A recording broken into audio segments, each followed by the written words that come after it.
భక్తి శ్రద్ధలతో ఆధ్యాత్మిక కార్యక్రమాల్లో పాల్గొంటున్న భక్తజనం. హిరణ్యవర్ణం హరిణీం అంటూ అమ్మవారిని భక్తులు విశేషంగా అర్చిస్తున్నారు. దసరా నవరాత్రుల వేళ బెజవాడ దుర్గమ్మకు పద్మప్రియే, పద్మిని, పద్మహస్తే, పద్మాలయే అంటూ పూజలు చేస్తున్నారు. దుర్గమ్మ అనుగ్రహం కోసం కుంకుమార్చనలు, లలితా సహస్రనామ పారాయణాలు చేస్తున్నారు. బెజవాడ కనకదుర్గమ్మకు పసుపు కుంకుమలంటే ఎంతో ప్రీతికరం. అందుకే అమ్మవారి ఆరాధనలు, కుంకుమ పూజలకు ఎంతో విశిష్టత ఉంది.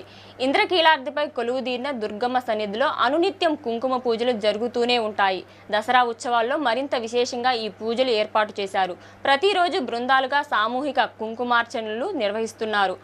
మహామండపం 6వ అంతస్తులో ఆలయ అర్చకులు ఉభయదాతలతో కుంకుమార్చనలు చేయించారు. భక్తులు విశేష సంఖ్యలో కుంకుమ పూజలకు తరలి రావడంతో దేవస్థాన అధికారులు పూజలకు ఏర్పాట్లు చేశారు. పెద్ద సంఖ్యలో ఉభయదాతలతో పాటు తమ భక్త ప్రపత్తులు చాటుకున్నారు. కుంకుమార్చనలో పాల్గొని అమ్మవారికి ప్రత్యేక పూజలు చేశారు.